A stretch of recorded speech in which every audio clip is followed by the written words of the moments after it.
അസ്സലാമു അലൈക്കും വറഹ്മത്തുള്ളാഹി വബറകാതുഹു.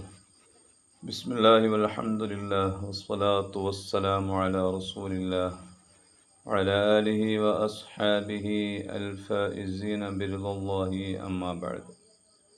ഫിഖ്ഹ് പാഠം 91.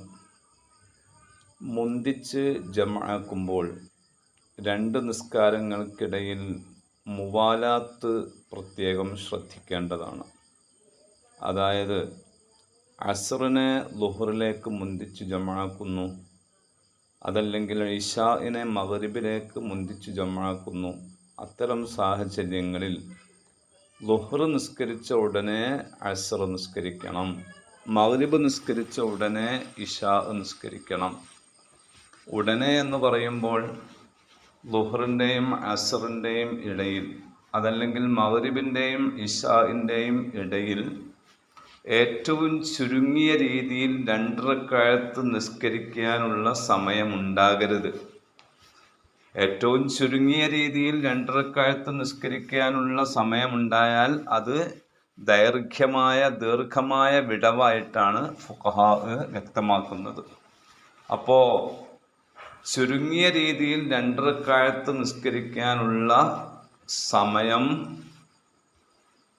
അതിനേക്കാൾ താഴെ ആയിരിക്കണം ഈ ജംആക്കപ്പെടുന്ന 2 നിസ്കാരങ്ങൾക്കിടയിലുള്ള സമയം എന്ന് ചുരുക്കം.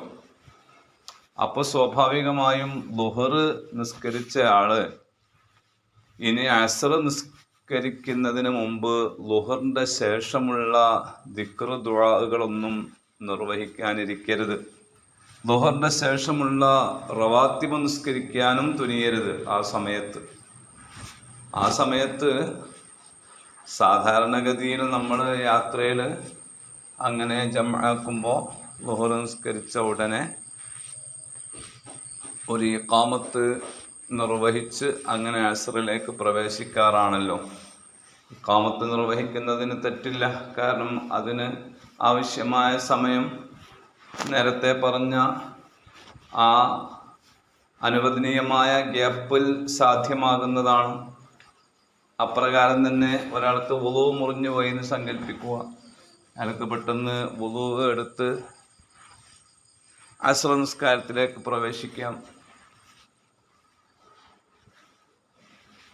ഈ തുടർച്ച ശ്രദ്ധിക്കണം എന്ന് പറയുന്നത്, മുന്തിച്ച് ജംആക്കുക എന്ന് പറയുമ്പോൾ തന്നെ അതിൻ്റെ അർത്ഥം നമ്മൾ അസ്റിനെ ളുഹറിൻ്റെ സമയത്തേക്ക് ഇങ്ങോട്ട് പിടിച്ചു വലിച്ച് ളുഹറിൻ്റെ കൂടെ നിസ്കരിക്കുക എന്നാണല്ലോ. അപ്പോൾ ളുഹറിനെ താബി ആയിട്ടാണ് അസ്ർ വരുന്നത്. അപ്പോൾ താബി ആയി വരുന്ന, തുടർന്ന് വരുന്ന ഒന്നിനെ ഒരിക്കലും വലിയ ഗ്യാപ്പ് കൊണ്ട് വിടവുണ്ടാക്കാൻ പാടില്ലല്ലോ.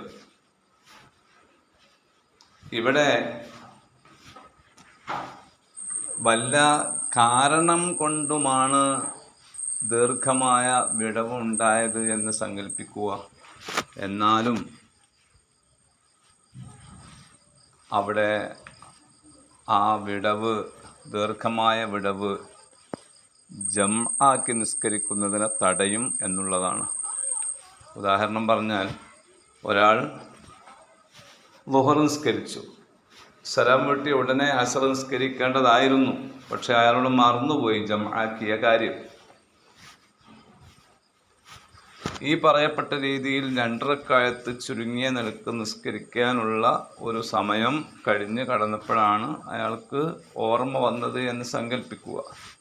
എന്നാൽ പിന്നെ അയാൾക്ക് ഇനി അവിടെ ആ ളുഹറിൻ്റെ സമയത്ത് അസ്റിനെ നിസ്കരിക്കാൻ നിർവാഹമില്ല. അസ്റിനെ അയാൾ അസ്റിൻ്റെ സമയത്ത് തന്നെ നിസ്കരിക്കേണ്ടി വരും. കാരണം ജംഇൻ്റെ ഷർത്ത് ഇവിടെ നഷ്ടപ്പെട്ടു പോയി എന്നുള്ളതാണ്. ചുരുക്കത്തിൽ, മുന്തിച്ച് ജംആക്കുന്ന സമയത്ത് 2 നിസ്കാരങ്ങൾക്കിടയിലുള്ള തുടർച്ച വളരെ സൂക്ഷിക്കണം എന്ന് മനസ്സിലാക്കുക.